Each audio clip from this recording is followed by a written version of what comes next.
Bien, Gálatas capítulo 2, ya leímos los versículos del 1 al 10 y seguimos con nuestra serie titulada Libre, el poder liberador del Evangelio, donde el poder de Dios a través de su Hijo Cristo Jesús, quien es en esencia el Evangelio, las buenas nuevas de salvación. A través de Él, nosotros al creer en Él, no solamente como hemos dicho ya, somos liberados de la esclavitud del pecado, somos liberados de el pecado que nos asedia. No solamente hemos sido salvos, sino que ahora hemos sido salvos para nosotros a vivir para nuestro Señor Jesucristo. Y en esta mañana, el título del mensaje que le hemos dado a estos 10 versículos del capítulo 2 de Gálatas es firma autorizada. Firma autorizada. Y vamos a estudiar estos maravillosos 10 versículos de Gálatas capítulo 2. Y la pregunta es, para cada uno de nosotros en esta mañana, ¿qué significa tener una firma autorizada? Bueno, hace ya varios años atrás, yo tuve la oportunidad de trabajar en un banco. Y muchos de ustedes saben que en los bancos hay diferentes montos de cheques. Hay cheques que se hacen por valores mínimos que no se necesita una firma para poder cambiar el cheque. Pero en algunas ocasiones, cuando yo estaba en el banco, habían cheques que el monto era un monto muy grande. Y no cambian un cheque simplemente por cambiarlo, sino que en esas ocasiones se necesitaba, por decirlo así, una firma que autorizaba a la persona que iba, no solamente con el cheque, pero la persona que iba a cambiar el cheque, necesitaba ver esa firma que autorizaba que ese cheque de ese monto grande podía ser cambiado en el banco.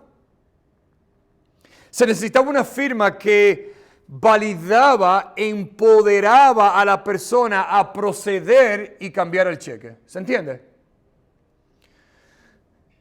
Y así como la firma autorizada le daba valor a ese cheque para ser cambiado, y también, en este caso a mí, que iba muchas veces con un cheque como ese, me daba a mí también el poder para decirle a la persona que sí podía cambiar ese cheque cuando veía la firma. Escuchen, mis hermanos, de la misma manera como creyentes en Cristo, nosotros tenemos un evangelio con una firma autorizada. Y esa firma autorizada no es nuestra firma, sino que viene, si podemos decirlo así, directamente de Dios a través de Cristo Jesús, listo, escuche bien, listo para compartirlo y por encima de todos, no solamente para compartirlos, sino que también Dios a través de Cristo, por medio de su Espíritu Santo, nos ha empoderado a nosotros como creyentes para nosotros llevar el Evangelio en cualquier lugar donde nosotros nos encontremos. Por lo tanto, mis hermanos, al desarrollar estos 10 versículos, aquí está, si podemos decirlo así, la idea central. Y la idea central es que nosotros debemos seguir llevando el Evangelio porque estamos empoderados por Dios. Nosotros podemos continuar, sea donde sea que nosotros nos encontremos, podemos llevar el Evangelio a todos los lugares, en cualquier comunidad, en cualquier lugar donde nosotros nos encontremos, porque cada creyente, cada persona que conoce a Cristo está empoderado por el poder de Dios. Entonces, permítame sugerirle a ustedes 4 verdades de cómo nosotros podemos seguir llevando el Evangelio cada día. La primera está ahí en las pantallas. Número 1, convérsalo el Evangelio, convérsalo con otros creyentes. Lo vemos en los primeros 3 versículos del capítulo 2. Vemos que Pablo, Bernabé y Tito fueron a Jerusalén porque Dios, por medio de una revelación, los envió a Jerusalén para una tarea específica. Si nosotros, como ya leímos, vemos en los primeros versículos que Pablo se reunió con los líderes de la iglesia. Pablo ya como un líder, con Bernabé y con Tito, van a Jerusalén, se reúnen con los líderes, se reúnen con personas que tenían ellos mismos el mismo evangelio, se reúnen con personas que tenían el mismo sentir juntos con ellos y comienzan una conversación acerca del evangelio que Pablo había recibido y estaba predicando. Miren sus Biblias, el versículo 2, lo que dice. Dice Pablo, fui a Jerusalén porque Dios me reveló que debía hacerlo. Durante mi tiempo allí me reuní en privado con los que eran reconocidos como los dirigentes de la iglesia y les pregunté el mensaje que predico a los gentiles. En otras palabras, escuche bien, Pablo simplemente quería asegurarse que el mensaje que él estaba predicando iba también en acorde, que era el mismo mensaje que Pedro y los demás estaban predicando también en Jerusalén. Y Pablo simplemente quería asegurarse. Aún más, Pablo dice en el versículo 2, dice, quería asegurarme de que estábamos de acuerdo porque temía que todos mis esfuerzos hubieran sido inútiles y que estaba, dice Pablo, corriendo la carrera en vano. En otras palabras, Pablo quería asegurarse que el evangelio que él estaba predicando era el mismo evangelio que también en Jerusalén le estaban predicando a los judíos. Y por supuesto, claro que sí, el mensaje de Cristo. Pablo simplemente quería poner las cosas claras. Pablo estaba predicando también acerca de la libertad que él tenía en Cristo Jesús como hijo de Dios al creer en el evangelio. Por eso dice en Filipenses 2:16, sosteniendo firmemente la palabra de vida, dice, a fin de que yo tenga motivo para gloriarme en el día de Cristo, ya que no habré corrido en vano, ni habré trabajado en vano. Dice también, 1 Corintios 9:24, no saben que los que corren en el estadio, todos en verdad corren, pero solo uno obtiene el premio. Dice, corramos de tal manera que ganemos el premio. En otras palabras, las conversaciones del evangelio con otros creyentes deben ser para alentarnos y edificarnos mutuamente. O sea, claro, sabemos que Pablo estaba ya con una tarea específica para él hacer algo específico. Pero nos damos cuenta que en el texto ellos hablaron del evangelio, conversaron del evangelio, para poner las cosas claras y para asegurarse de que ellos todos entendían el evangelio claramente. Y una ilustración es, mira el versículo 3. Dice, sin embargo, dice, ellos me respaldaron, o sea, estuvieron al acuerdo, ¿verdad?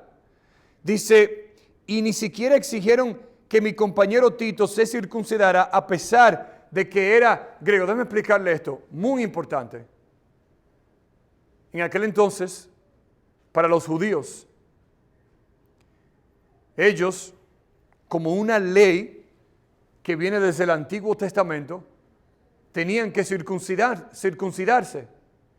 Y los judíos estaban diciendo aquí también que aparte de recibir a Cristo, también tenían ellos que circuncidarse. Y por eso Pablo está diciendo aquí, no, están totalmente equivocados. Ya en Cristo no necesitamos ninguna circuncisión. No necesitamos cumplir las leyes. No necesitamos hacer ningún tipo de obras, porque Cristo lo pagó y lo cumplió todo en la cruz.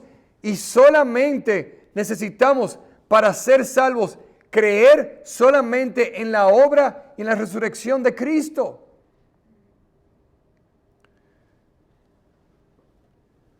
Nosotros, los que hemos creído en Cristo, debemos continuamente tener el Evangelio siempre presente en nuestras mentes.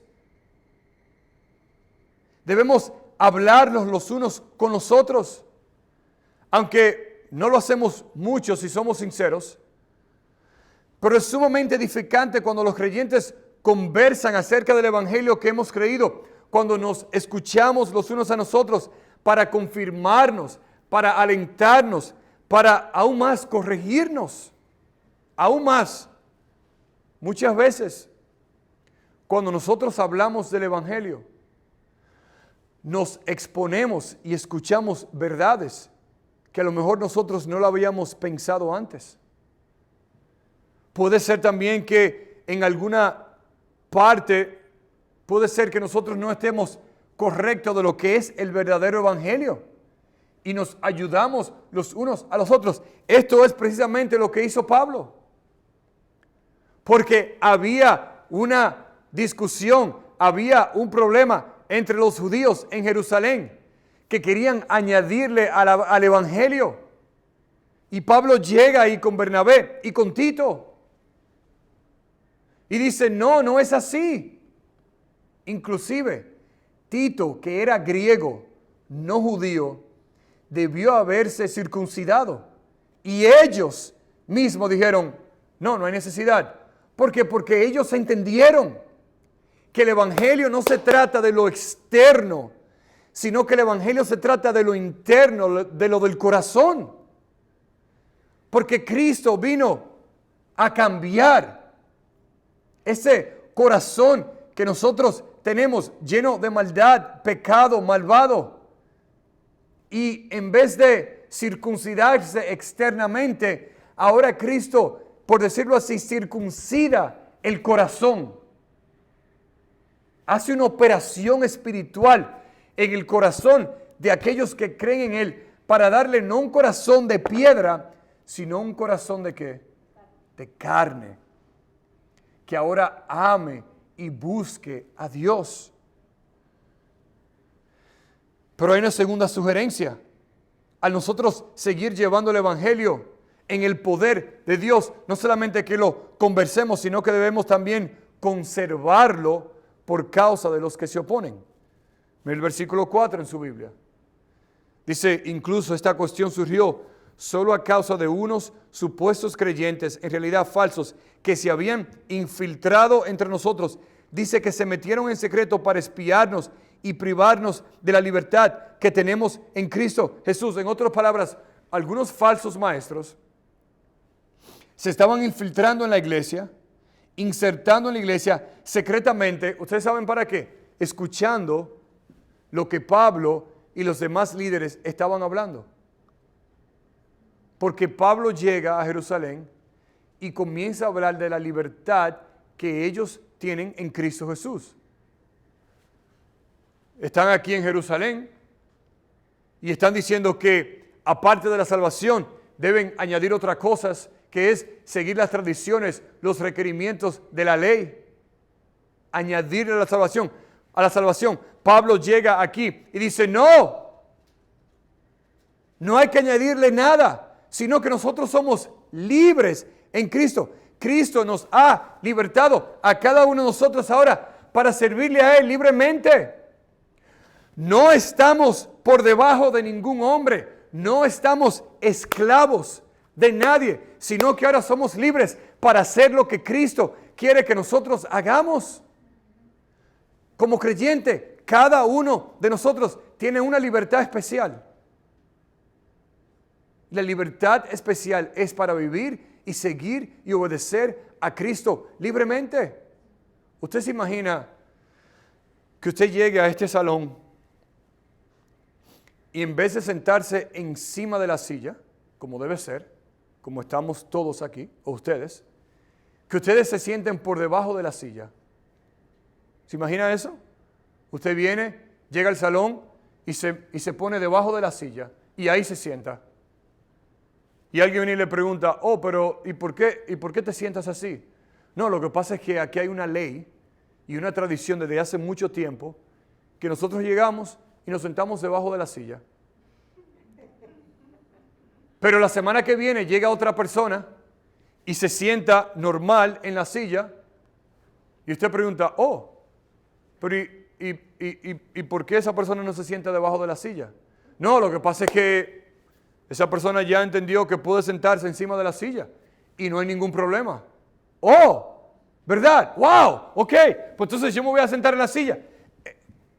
Ese era el problema.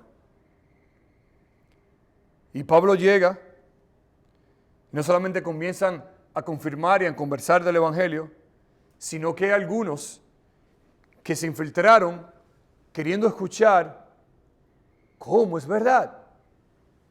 ¿Por qué? Porque ellos querían mantener a algunos todavía debajo de la silla. Pablo dice, no. Y Pedro y los líderes de la iglesia dicen, no. Mira el versículo 5 lo que dice, pero no nos doblegamos ante ellos ni por un solo instante. ¿Por qué? Porque ellos querían preservar la verdad la verdad del mensaje del Evangelio para usted. En otras palabras, Pablo quería mantener la verdad como era la verdad. Si llega alguien aquí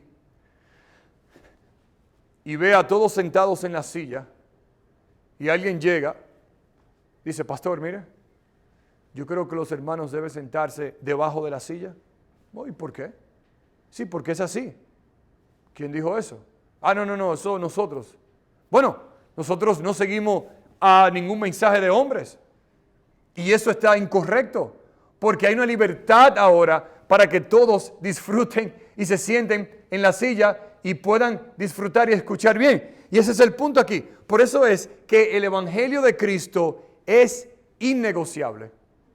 En otras palabras, la verdad de Cristo no se puede negociar. Es verdad porque lo dice Dios en las Escrituras. Mire lo que dice el capítulo 15 de Hechos, versículos 1 y 2. Dice, algunos que llegaron de Judea enseñaban a los hermanos, si no se circuncidan conforme al rito de Moisés en el Antiguo Testamento, no pueden ser salvos. ¿Usted se imagina eso? Como Pablo y Bernabé tuvieran gran disensión y debate con ellos, los hermanos determinaron que Pablo y Bernabé, escuche bien, y algunos otros de ellos subieran a Jerusalén a los apóstoles y a los ancianos. ¿Para qué? Bueno, para hablar de ese asunto y aclarar esas cosas. Porque, mis hermanos, escuche, porque el Evangelio es precioso, el Evangelio debe compartirse tal y como nosotros fuimos enseñados. Escuche, cualquier persona que le añada una cosa al Evangelio se opone al Evangelio. Cualquier persona que le quite una sola cosa al Evangelio se opone al Evangelio. Cualquier persona que requiera que personas crean y hagan otra cosa se opone al Evangelio.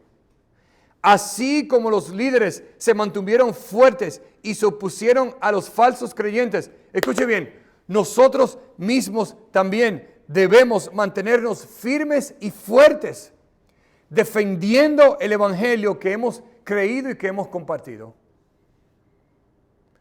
Por eso debemos seguir llevando el Evangelio, porque estamos empoderados por Dios. Pero mire, número 3, debemos también compartirlo sin temor.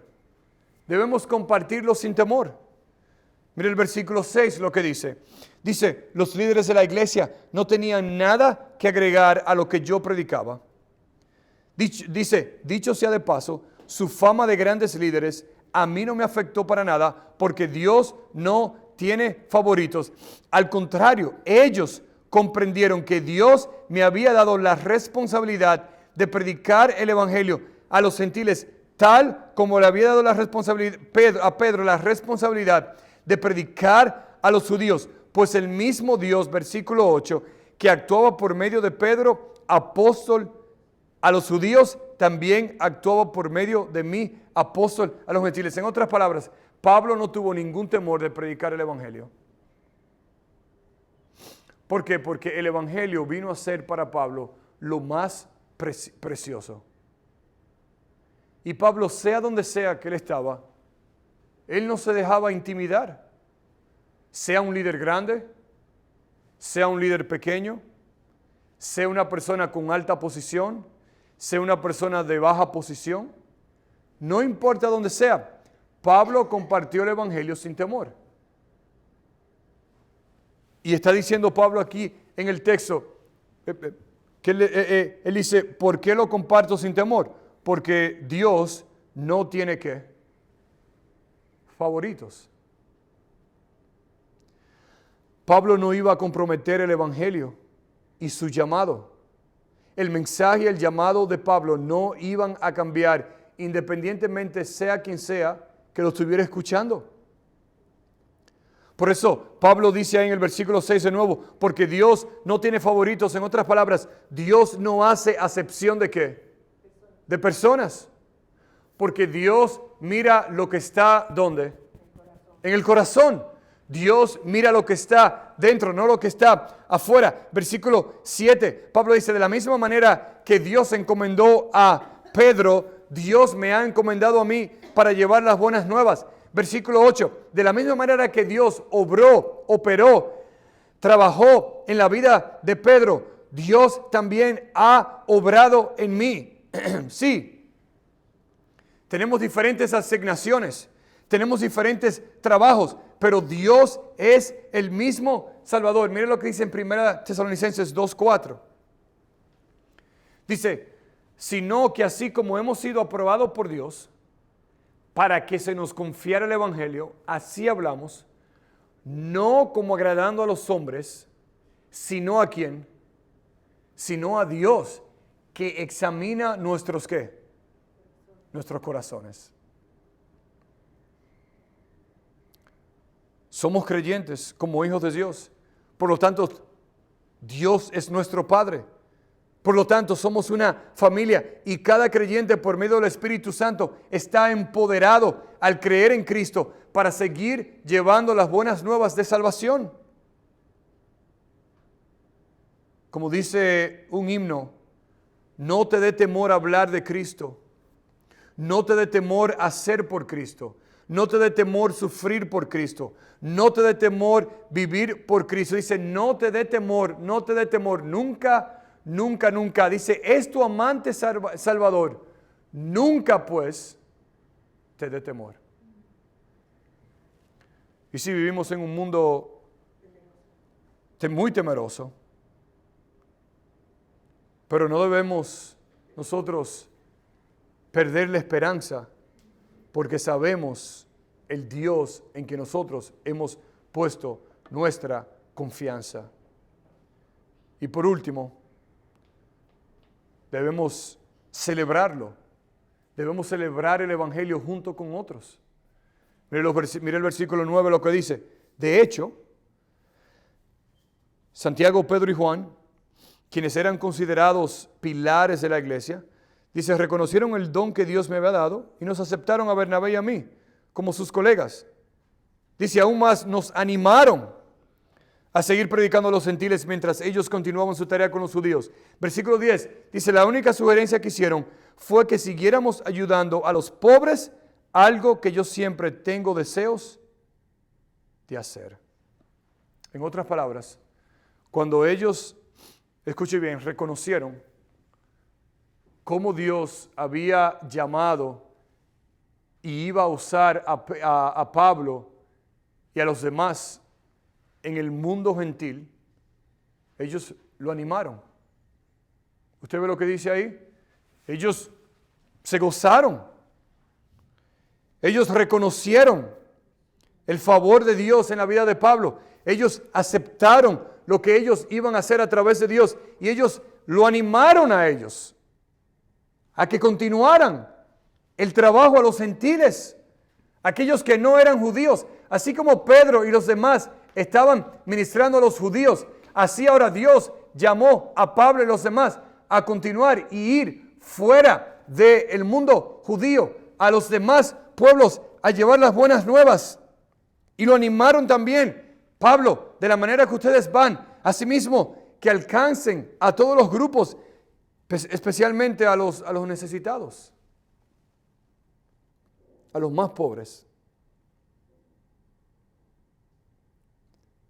Y nosotros debemos celebrar lo que Dios está haciendo en la vida de otras personas. Cuando alguien conoce a Cristo, cuando alguien escucha el Evangelio por primera vez y Dios le abre los ojos y la mente espiritual que nosotros no gocemos. Cuando otros salen a compartir el Evangelio, cuando otras iglesias son fundadas, cuando otros hermanos y familias salen a otro lugar a compartir las buenas nuevas, eso debe llenarnos a nosotros de gozo.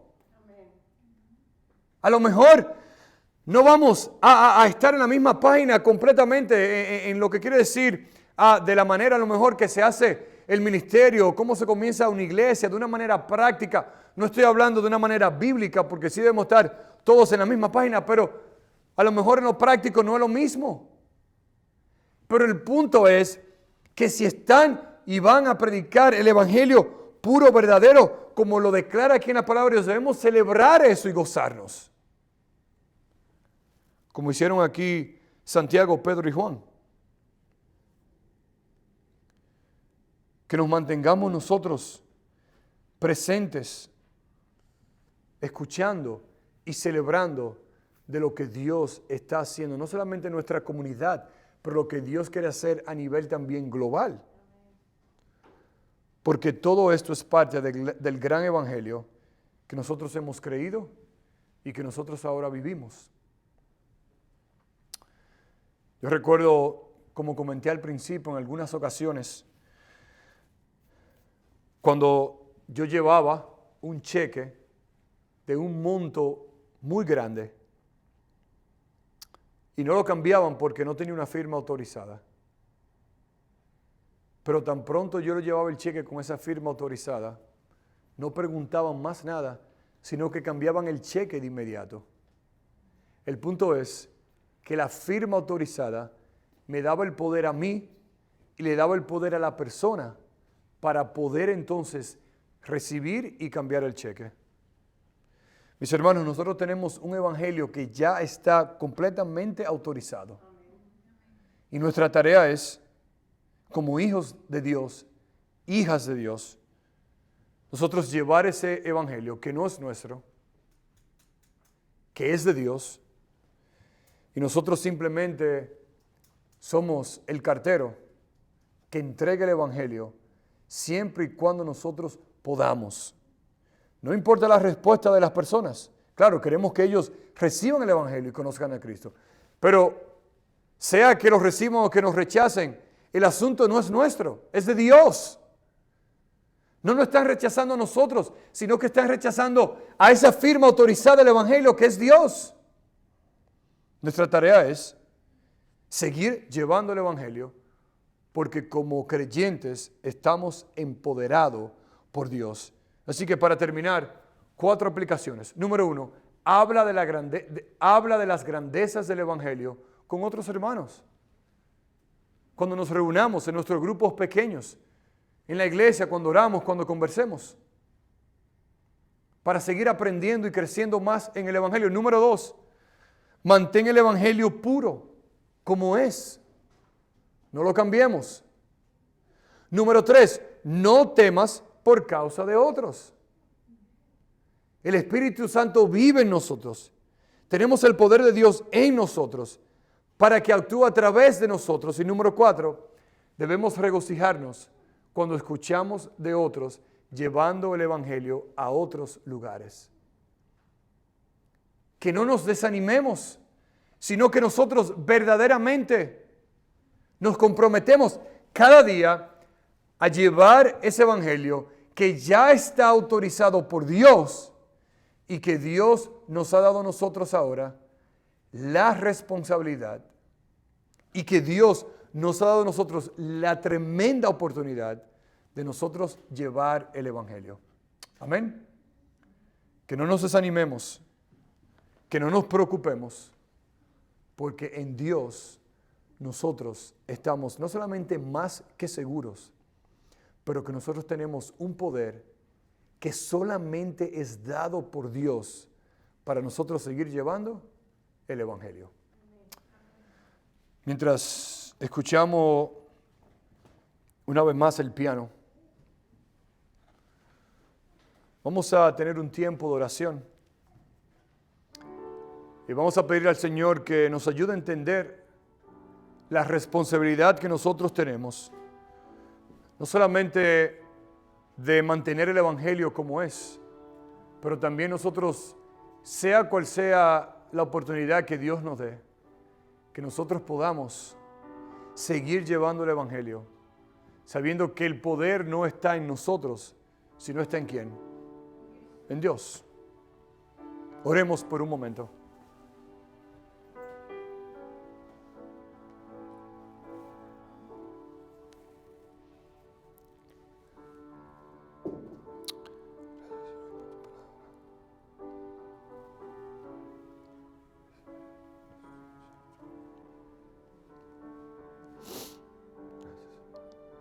Gracias, Señor, por tu palabra en esta mañana. Ayúdanos, Señor, a ser fiel así como Pablo fue fiel. Que lo conversemos los unos a los otros en la iglesia, en nuestros grupos pequeños, en nuestro grupo de comunidad con otros creyentes. Señor, que nosotros podamos también conservarlo como es. Que no tengamos temor. Y que, Señor, podamos celebrar lo que tú estás haciendo hoy y lo que harás, Señor, a través de nosotros siendo fiel, llevando el Evangelio, Señor, y sembrando la semilla de las buenas nuevas. Gracias, Señor, por tu palabra. Te alabamos, te glorificamos y te exaltamos en este día, Señor. Gracias, Señor. En el nombre de Jesús oramos. Amén. Amén.